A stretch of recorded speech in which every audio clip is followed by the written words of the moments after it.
कराडात आलाय आणि कराडातली ही ऐतिहासिक विहीर पाहिलं नाही तर काय उपयोग. तर नमस्कार मंडळी, मी तुमचा मराठमोळा व्लॉगर ओमी आज तुम्हाला घेऊन चाललो आहे नकट्या रावळ्याची विहीर पाहायला. कराडात असलेल्या प्रीतिसंगमापासून अगदी जवळ असलेली ही विहीर इतिहासातली एक महत्त्वाची विहीर. या भागाला पंताचा कोट असं म्हणतात, कारण इथं पहिला भुईकोट किल्ला होता. त्याचे बराचसा भाग आता नामशेष झाला आहे, पण काही पुरावे आपल्याला अजूनही पाहता येतात. या विहिरीबद्दल सांगायचं तर 41 मीटर म्हणजे 135 फूट विहीर ही आहे लांब आणि जवळपास 41 मीटर खोल विहीर आहे, रुंद विहीर आहे. विहिरीला जवळपास 82 ते 84 पायऱ्या आहेत आणि प्रत्येक 20 पायऱ्यामध्ये आपल्याला एक आराम करण्याची जागाही पाहायला मिळते. लांबी पाहता जर कोणाला पाणी काढायचंच असेल त्यावेळी तर त्यांना आराम करता यावा याची ही व्यवस्था त्याच वेळी केली असावी. आजकाल स्लॅब तरवण्यासाठी वेगवेगळ्या पद्धती वापरल्या जातात. तशाच पद्धतीने इथं दगड तरवण्यासाठी ही लाकडं वापरली आहेत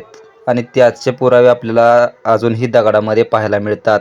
ही विहीर पंताचा कोट या भागाच्या तटबंदीच्या आत असल्यामुळे पाण्याची व्यवस्था, शत्रूपासून रक्षण आणि शस्त्र लपवण्याची जागा या अशा विविध कारणासाठी वापरली जात असावी. या विहिरीबद्दल एक अशीही लोककथा आहे की रावळ्या नावाचा एक राक्षस होता आणि त्याने एका रात्रीत ही विहीर बांधली.